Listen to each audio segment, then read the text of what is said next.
ಆ ಅರಗಿನ ಮನೆಯಲ್ಲಿ ಪುರೋಚನ ಅಂತ ಒಬ್ಬ ವ್ಯಕ್ತಿ.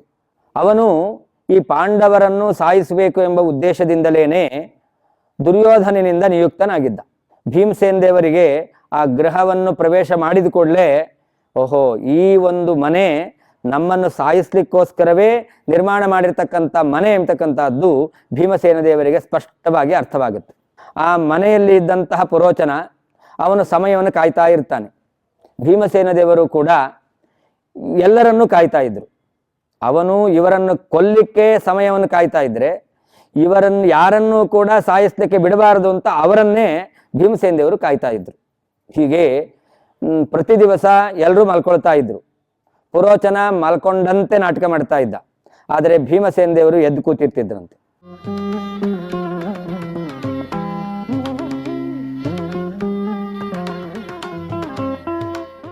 ತಪಸ್ವಾಧ್ಯಾಯ ಶುಶ್ರೂಷಾ ಕೃಷ್ಣ ಪೂಜಾ ರತಂ ಮುನಿಂ ವಿಶ್ವೇಶಮಿಷ್ಟದಂ ವಂದೇ ಪರಿವ್ರಾಟ್ ಚಕ್ರವರ್ತಿನಂ. ಶ್ರೀ ಗುರುಭ್ಯೋ ನಮಃ. ಹರಿ ಓಂ. ಕಾಂತಾಯ ಕಲ್ಯಾಣ ಗುಣೈಕಧಾಮ್ನೇ ನವದ್ಯುನಾಥ ಪ್ರತಿಮ ಪ್ರಭಾಯ ನಾರಾಯಣಾಯ ಅಖಿಲ ಕಾರಣಾಯ ಶ್ರೀ ಪ್ರಾಣನಾಥಾಯ ನಮಸ್ಕರೋಮಿ. ಅನಾಕುಲಂ ಗೋಕುಲಮುಲ್ಲಲಾಸ ಯತ್ಪಾಲಿತಂ ನಿತ್ಯಮನಾವಿಲಾತ್ಮ ತಸ್ಮೈ ನಮೋ ನೀರದ ನೀಲಭಾಸೆ ಕೃಷ್ಣಾಯ ಕೃಷ್ಣಾರಮಣಪ್ರಿಯಾಯ. ಅಪಿತ್ರಿಲೋಕ್ಯ ಬಹಿರುಲ್ಲಸಂತಿ ತಮೋಹರಂತಿ ಮುಹುರಾಂತರಂಚ ದಿಶ್ಯಾದೃಶಂ ನೋ ವಿಶದಾಂ ಜಯಂತಿ ಮಧ್ವಸ್ಯ ಕೀರ್ತಿರ್ದಿನನಾಥ ದೀಪ್ತಿಂ. ಸ್ವಸ್ತ್ಯಸ್ತು ಸಮಸ್ತ ಜಗತಾಂ ಅಶೇಷ ಸನ್ಮಂಗಲಾನಿ ಭವಂತು. ಹಿಂದೆ ವಾಯುದೇವರ ಎರಡನೆಯ ಅವತಾರಭೂತರಾಗಿರ್ತಕ್ಕಂತಹ ಭೀಮಸೇನ ದೇವರ ಮಹಿಮೆಯನ್ನು ಮನನ ಮಾಡ್ತಾ ಇದ್ದೆವು. ಭೀಮಸೇನ ದೇವರನ್ನು ಕೊಲ್ಲಬೇಕು ಎಂಬುದಾಗಿ ದುರ್ಯೋಧನಾದಿಗಳು ಕುತಂತ್ರವನ್ನು ಮಾಡಿದ್ದಾರೆ. ಭೀಮಸೇನ ದೇವರಿಗೆ ವಿಷಮಿಶ್ರಿತವಾಗಿರ್ತಕ್ಕಂತಹ ಪದಾರ್ಥಗಳನ್ನು ಕೊಟ್ಟು ಅದನ್ನು ತಿನ್ನಿಸಿ ಅವರನ್ನು ಸಾಯಿಸಬೇಕು ಅಂತ ಪ್ರವೃತ್ತಿ ಮಾಡಿದ್ರು. ಆದರೆ ಭೀಮಸೇನ ದೇವರು ಆ ವಿಷಮಿಶ್ರಿತವಾದಂತಹ ಪದಾರ್ಥಗಳನ್ನು ತಿಂದು ಜೀರ್ಣ ಮಾಡಿಕೊಂಡ್ರು ಅಂತ. ಮುಂದೆ ಭೀಮಸೇನ ದೇವರು ಯಾವಾಗಲೂ ಮೊದಲು ತಾವು ಊಟ ಮಾಡ್ತಾ ಇದ್ರಂತೆ. ಏನೇ ಆಹಾರವನ್ನು ತಿನ್ನಬೇಕಾದ್ರೂ ಮೊದಲು ತಿನ್ನಬೇಕು ತಾವು, ಅನಂತರ ಉಳಿದವರಿಗೆ ಕೊಡಬೇಕು ಅಂತ. ದುಷ್ಟರಾದ ದುರ್ಯೋಧನಾದಿಗಳು ತಮ್ಮನ್ನು ಕೊಲ್ಲಬೇಕು ಅಂತ ಪ್ರವೃತ್ತಿ ಮಾಡಿದ ಹಾಗೆ ತನ್ನ ಅಣ್ಣ ತಮ್ಮಂದರನ್ನೂ ಕೂಡ ತಾಯಿಯನ್ನೂ ಕೊಲ್ಲುವಂತಹ ಆ ಪ್ರವೃತ್ತಿ ಮಾಡಬಹುದು ಎಂಬುದಾಗಿ ಭೀಮಸೇನ ದೇವರು ಅಂದಿನಿಂದ ಆಹಾರವನ್ನು ಸ್ವೀಕಾರ ಮಾಡಬೇಕಾದರೆ ಮೊದಲು ತಾವು ತಿಂತಾ ಇದ್ರು, ಅನಂತರ ಉಳಿದವರಿಗೆ ವಿಷ ಇಲ್ಲ ಅಂತಾದರೆ ಅದನ್ನು ಕೊಡ್ತಾ ಇದ್ರಂತೆ. ಇವತ್ತು ಕೂಡ ನಮ್ಮ ಸಂಪ್ರದಾಯದಲ್ಲಿ ಭೀಮ ಅಂದರೆ ವಾಯುದೇವರು. ವಾಯುದೇವರಿಗೆ ನೈವೇದ್ಯ ಇದೆ ಅಂತಂದರೆ ಉಳಿದವರಿಗೆ ಅವತ್ತು ಭೋಜನ ಇದೆ ಅಂತ ಅರ್ಥ. ವಾಯುದೇವರಿಗೆ ನೈವೇದ್ಯ ಇಲ್ಲ ಅಂತಾದರೆ ಉಳಿದವರಿಗೆ ಅವತ್ತು ಭೋಜನ ಇಲ್ಲ ಅಂತ. ಕೃಷ್ಣಾಷ್ಟಮಿ ಬಗೆ ಬಗೆಯ ಪದಾರ್ಥಗಳನ್ನು ಕೃಷ್ಣನಿಗೆ ನಿವೇದನೆ ಮಾಡುತ್ತೇವೆ, ಆದರೆ ಅವತ್ತು ಮುಖ್ಯ ಪ್ರಾಣದೇವರಿಗೆ ನೈವೇದ್ಯ ಇಲ್ಲ. ಅವತ್ತು ನಾವು ಕೂಡ ಆಹಾರವನ್ನು ಸ್ವೀಕಾರ ಮಾಡುವ ಹಾಗಿಲ್ಲ. ಏಕಾದಶಿ ಅವತ್ತು ಕೂಡ ಮುಖ್ಯ ಪ್ರಾಣದೇವರಿಗೆ ನೈವೇದ್ಯ ಇಲ್ಲ, ಅವತ್ತು ಆಹಾರ ಸ್ವೀಕಾರ ಎಂಬತಕ್ಕಂಥದ್ದಿಲ್ಲ.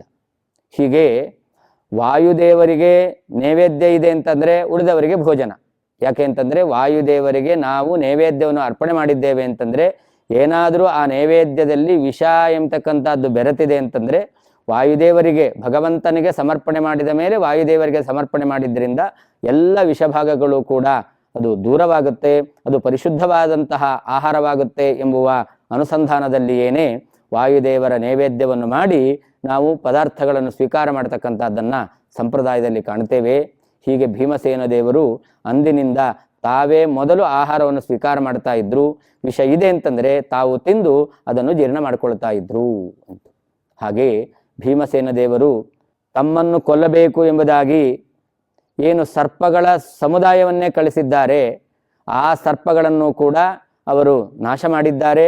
ಅಷ್ಟೇ ಅಲ್ಲ, ಯಾರು ಆ ಸರ್ಪಗಳನ್ನು ತಮ್ಮ ಮೇಲೆ ಪ್ರಯೋಗ ಮಾಡಲಿಕ್ಕೋಸ್ಕರ ದುರ್ಯೋಧನಾದಿಗಳಿಂದ ಪ್ರೇರಿತನಾಗಿ ಬಂದಿದ್ದನೋ ಅವನನ್ನು ಕೂಡ ಭೀಮಸೇನ ದೇವರು ಸಂಹಾರ ಮಾಡಿದ್ದಾರೆ ಅಂತ. ಹೀಗೆ ಮಲಗಿದಲ್ಲಿಯೇನೆ ಏಳದೇನೆ ಭೀಮಸೇನ ದೇವರು ಅನಾಯಾಸವಾಗಿ ತಮ್ಮನ್ನು ಕೊಲ್ಲಿಕ್ಕೆ ಕಳಿಸಿರುವಂಥ ಸರ್ಪ, ಆ ಸರ್ಪಗಳನ್ನು ತಂದಂಥ ವ್ಯಕ್ತಿಯನ್ನು ಸಂಹಾರ ಮಾಡಿದ್ದಾರೆ. ಹಾಗೆ ಇನ್ನೊಂದು ಬಾರಿ ಭೀಮನನ್ನು ಕೊಲ್ಲಬೇಕು ಅಂತ ದುರ್ಯೋಧನಾದಿಗಳು ಇನ್ನೊಂದು ಉಪಾಯವನ್ನು ಮಾಡ್ತಾರಂತೆ. ಅದೇನು ಉಪಾಯ ಅಂತಂದರೆ, ಒಂದು ಎತ್ತರವಾಗಿರ್ತಕ್ಕಂತಹ ಪ್ರದೇಶ, ಅಲ್ಲಿ ಒಂದು ಮನೆಯನ್ನು ನಿರ್ಮಾಣ ಮಾಡಿದ್ದಾರೆ. ಅದರ ಪಕ್ಕದಲ್ಲಿ ಗಂಗಾ ನದಿ ಪ್ರವಾಹ ಎಂಬತಕ್ಕಂಥದ್ದು ಹರಿತಾ ಇದೆ. ಗಂಗಾ ಪ್ರವಾಹವೇ ಅತಿ ವೇಗದಿಂದ ಇರತಕ್ಕಂಥದ್ದು. ಅದರಲ್ಲಿಯೂ ಕೂಡ ಆ ಗಂಗೆ ಎಂಬತಕ್ಕಂಥದ್ದು ತುಂಬ ಆಳವಾಗಿದೆಯಂತೆ.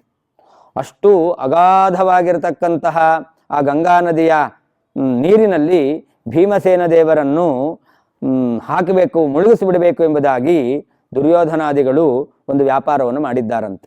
ಅದನ್ನು ಪ್ರಮಾಣ ಕೋಟಿ ಅಂತ ಹೇಳ್ತಾರೆ. ಅಷ್ಟು ಆಳವಾಗಿರ್ತಕ್ಕಂತಹ ಗಂಗಾ ನದಿಯ ಒಂದು ಪ್ರದೇಶ. ಆ ಭೀಮಸೇನ ದೇವರು ತಮ್ಮನ್ನು ಕೊಲ್ಲಿಕ್ಕೆ ಹುನ್ನಾರ ನಡೆಸಿದ್ದಾರೆ ಎಂಬತಕ್ಕಂಥದ್ದನ್ನು ಯುತ್ಸುವಿನ ಮೂಲಕ ತಿಳಿದಿದ್ದಾರೆ. ಆದರೂ ಕೂಡ ಭೀಮಸೇನ ದೇವರು ಭಯಗೊಳ್ಳಿಲ್ಲಂತೆ. ಭೀಮಸೇನ ದೇವರು ಏನು ಮಾಡ್ತಾರೆ ಮಾಡಲಿ ಅಂತ ಅವ್ರ ಜೊತೆಗೆ ಹೋಗಿದ್ದಾರೆ. ಎಲ್ಲರೂ ರಾತ್ರಿ ಹೊತ್ತಿನಲ್ಲಿ ಮಲಗಿದ್ದಾರೆ. ಭೀಮಸೇನ ದೇವರು ಮಲಗಿದ್ರು. ಭೀಮಸೇನ ದೇವರು ಮಲಗಿದ್ದಾರೆ ಎಂಬುದಾಗಿ ಭಾವಿಸಿ ಭೀಮಸೇನ ದೇವರ ಶರೀರಕ್ಕೆ ಸರಪಳಿಯಿಂದ ಬಂಧನವನ್ನು ಮಾಡಿ ಆ ಭೀಮಸೇನ ದೇವರನ್ನು ಆಳವಾಗಿರ್ತಕ್ಕಂತಹ ಗಂಗಾ ನದಿಯಲ್ಲಿ ಅವರು ರಾತ್ರೋರಾತ್ರಿ ಎತ್ತಿ ಹಾಕಿದ್ದಾರಂತೆ. ಆದರೆ ಸಹಿಹೇಲ ಯಾಗಾತ್, ಭೀಮಸೇನ ದೇವರು ಆ ಆಳವಾಗಿರ್ತಕ್ಕಂತಹ ಗಂಗಾ ನದಿಯಿಂದ ಅನಾಯಾಸವಾಗಿ ಮೇಲೆದ್ದು ಬಂದಿದ್ದಾರಂತೆ. ಭೀಮಸೇನ ದೇವರ ಶರೀರದಲ್ಲಿ ಸರಪಳಿಗಳನ್ನೆಲ್ಲ ಬಂಧನ ಮಾಡಿದ್ರು. ಒಂದು ಬಾರಿ ಭೀಮಸೇನ ದೇವರು ತಮ್ಮ ಮೈಯನ್ನು ಸ್ವಲ್ಪ ಹುರಿದುಂಬಿಸ್ಕೊಳ್ಬೇಕು, ನಾವು ಸ್ಫೂರ್ತಿ ಉಳ್ಳವರಾಗಬೇಕು ಅಂತಾದಾಗ ಮೈ ಮುರಿತೇವೆ. ಹಾಗೆ ಭೀಮಸೇನ ದೇವರು ಕೂಡ ತಮ್ಮ ಮೈಯನ್ನು ಒಂದು ಬಾರಿ ಝಾಡಿಸಿದ್ದಾರೆ, ಮೈ ಬುರಿದಿದ್ದಾರೆ. ಆ ಎಲ್ಲ ಸರಪಳಿಗಳು ಕೂಡ ಅದು ತುಂಡಾಗಿ ಹೋಗಿದೆಯಂತೆ. ಅನಂತರ ಭೀಮಸೇನ ದೇವರು ಆಳವಾದ ಗಂಗೆಯಿಂದ ಈಜಿಕೊಂಡು ಅನಾಯಾಸವಾಗಿ ಅವರು ಮೇಲೆ ಬಂದಿದ್ದಾರಂತೆ.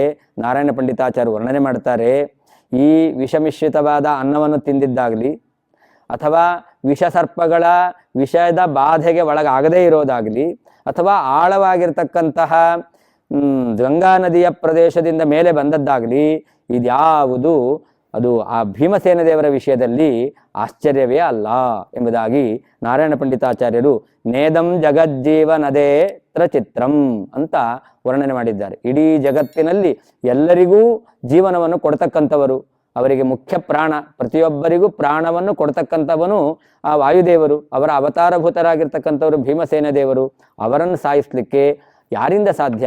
ಅವರು ಇದೆಲ್ಲದರಿಂದಲೂ ಪಾರಾಗಿದ್ದಾರೆ ಅಂತಂದರೆ ಅದೇನು ದೊಡ್ಡ ಆಶ್ಚರ್ಯ ಅಲ್ಲ ಎಂಬುದಾಗಿ ವರ್ಣನೆ ಮಾಡಿದ್ದಾರೆ.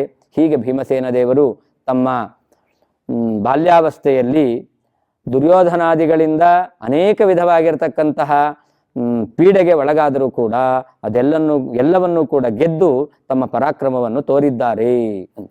ಇದೆಲ್ಲವೂ ಕೂಡ ಹಸ್ತಿನಾವತಿಯಲ್ಲಿ ನಡೆದಂತಹ ವಿಚಾರ.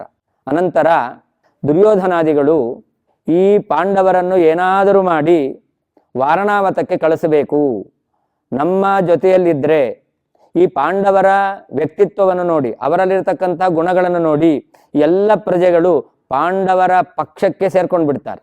ಅಂದರೆ ನಮ್ಮ ಗುಣಗಳು ಸ್ಪಷ್ಟವಾಗಿ ಅಭಿವ್ಯಕ್ತ ಆಗೋದಿಲ್ಲ, ಪ್ರಜೆಗಳು ನಮ್ಮನ್ನು ಪ್ರೀತಿ ಮಾಡೋದಿಲ್ಲ. ಹೀಗೆ ಪಾಂಡವರ ಮೇಲೆ ಅಪಾರವಾಗಿರ್ತಕ್ಕಂಥ ಪ್ರೀತಿ ಪ್ರಜೆಗಳಿಗೆ ಉಂಟಾಗುತ್ತೆ. ಇದಕ್ಕೆ ಅವಕಾಶ ಕೊಡಬಾರದು ಅಂತ ಆಲೋಚನೆ ಮಾಡಿ ಆ ಪಾಂಡವರನ್ನು ಹಸ್ತಿನಾವತಿಯಿಂದ ಬೇರೆ ಊರಿಗೆ ಕಳಿಸುವಂತಹ ಉಪಾಯವನ್ನು ಮಾಡ್ತಾನೆ. ಧೃತರಾಷ್ಟ್ರನಲ್ಲಿ ಹೇಳ್ತಾನೆ, ಹೀಗೆ ವಾರಣಾವತ ಅಂತ ಅಲ್ಲಿ ಒಂದು ಉತ್ಸವ ನಡೀತಾ ಇದೆ. ಪಾಂಡವರೆಲ್ಲ ಯಾವಾಗಲೂ ಭಗವದ್ಭಕ್ತರು, ಅವರಿಗೆ ಇಂತಹ ಉತ್ಸವ ಜಾತ್ರೆ ಇದರಲ್ಲಿ ಪಾಲ್ಗೊಳ್ತಕ್ಕಂಥದ್ದು ಬಹಳ ಅವರಿಗೆ ಇಷ್ಟ. ಆದ್ದರಿಂದ ಅವರು ಆ ಉತ್ಸವವನ್ನು ನೋಡಿ ಬರಲಿ ಎಂಬುದಾಗಿ ಧೃತರಾಷ್ಟ್ರನಲ್ಲಿ ದುರ್ಯೋಧನ ಹೇಳ್ತಾನೆ. ಧೃತರಾಷ್ಟ್ರ ದುರ್ಯೋಧನನ ಮಾತು, ಮಗನ ಮಾತು, ಪ್ರೀತಿಯ ಒಂದು ವಾತ್ಸಲ್ಯದ ಛಾಯೆ ಎಂಬತಕ್ಕಂಥದ್ದಿದೆ. ಅದರಿಂದ ಅವನ ಮಾತನ್ನು ಅವನು ಕೇಳಿ ಪಾಂಡವರನ್ನು ಹಸ್ತಿನಾವತಿಯಿಂದ ವಾರಣಾವತಕ್ಕೆ ಕಳಿಸ್ತಾ ಇದ್ದಾರೆ. ವಾರಣಾವತದಲ್ಲಿ ಒಂದು ಮನೆಯನ್ನು ಅವರಿಗೋಸ್ಕರ ನಿರ್ಮಾಣ ಮಾಡಿದ್ದಾನೆ ದುರ್ಯೋಧನ. ಯಾರಿಗೂ ಗೊತ್ತಾಗದ ಹಾಗೆ ಆ ಮನೆಯನ್ನು ನಿರ್ಮಾಣ ಮಾಡಿದ್ದಾನೆ. ಅದೇ ಅರಗಿನ ಮನೆ. ಅರಗು ಅದರಿಂದ ಒಂದು ಮನೆಯನ್ನು ನಿರ್ಮಾಣ ಮಾಡಿಸಿದ್ದಾನೆ.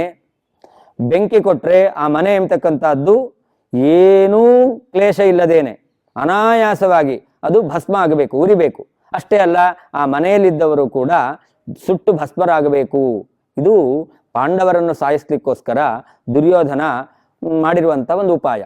ಹೀಗೆ ಉತ್ಸವ ನಿಮಿತ್ತದಿಂದ ಹಸ್ತಿನಾವತಿಯಿಂದ ಪಾಂಡವರು ವಾರಣಾವತಕ್ಕೆ ಬಂದಿದ್ದಾರೆ. ಅಲ್ಲಿ ಈ ಅರಗಿನ ಮನೆಯಲ್ಲಿ ವಾಸ ಮಾಡ್ತಾ ಇದ್ದಾರೆ.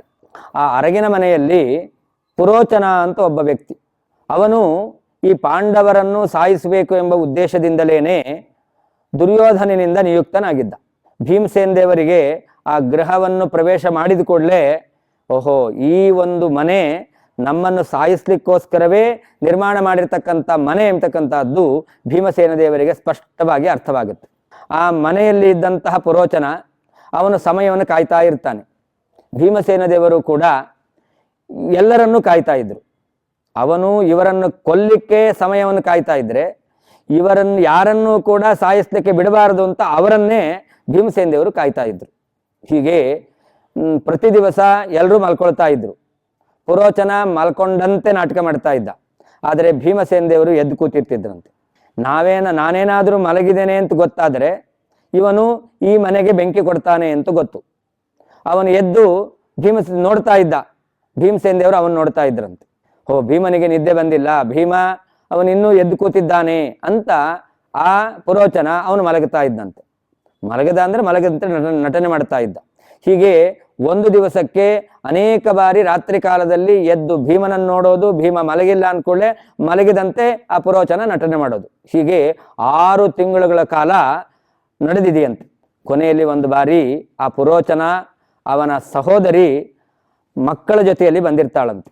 ಹೀಗೆ ಆ ಪುರೋಚನ, ಅವನ ಸಹೋದರಿ, ಅವಳಿಗೆ 5 ಜನ ಮಕ್ಕಳು.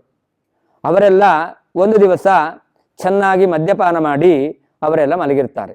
ಭೀಮಸೇನ ದೇವರು ಅವತ್ತು ಆಲೋಚನೆ ಮಾಡ್ತಾರಂತೆ, ಇವತ್ತು ನಾವು ಮನೆಯಲ್ಲಿ ವಾಸ ಮಾಡಿದ್ದು ನಾವು ಸತ್ತಂತೆ ಆಗಿರಬೇಕು, ನಾವು ಸತ್ತಿರಬಾರ್ದು. ಆದರೆ ನಾವು ಸತ್ತಿದ್ದೇವೆ ಅಂತ ದುರ್ಯೋಧನಾದಿಗಳು ತಿಳ್ಕೊಳ್ಬಹುದು. ಅದಕ್ಕೆ ಒಂದು ಒಳ್ಳೆ ಅವಕಾಶ ಇದೆ. ಯಾಕೆ, ಪುರೋಚನನ ಸಹೋದರಿ ಇದ್ದಾಳೆ, ಅವಳು ಕುಂತಿ ಸ್ಥಾನದಲ್ಲಿದ್ದಾಳೆ. ಇನ್ನು ಆ ಪುರೋಚನನ ಸಹೋದರಿಗೆ 5 ಜನ ಮಕ್ಕಳು, ನಾವು 5 ಜನರು ಆ ಮಕ್ಕಳ ಸ್ಥಾನದಲ್ಲಿ ಇದ್ದೇವೆ. ಪುರೋಚನ ಅವನಿದ್ದಾನೆ. ಹೀಗೆ ಪುರೋಚನನ ಸಹಿತವಾಗಿ ಅವನ ಸಹೋದರಿ, ಅವನ ಮಕ್ಕಳು ಸತ್ತು ಬಿಟ್ರೆ ಅವಾಗ ಪುರೋಚನನು ಸತ್ತ, ಕುಂತಿ ಪಾಂಡವರು ಸತ್ತಿದ್ದಾರೆ ಅಂತ ಆ ದುರ್ಯೋಧನಾದಿಗಳು ಭಾವಿಸ್ತಾರೆ ಎಂಬುದಾಗಿ ಭೀಮಸೇನ ದೇವರು ತಿಳಿದು ಅವತ್ತು ಆ ಅರಗಿನ ಮನೆಗೆ ಬೆಂಕಿ ಕೊಡಬೇಕು ಎಂಬುದಾಗಿ ಭೀಮಸೇನ ದೇವರು ಆಲೋಚನೆ ಮಾಡಿದ್ದಾರೆ.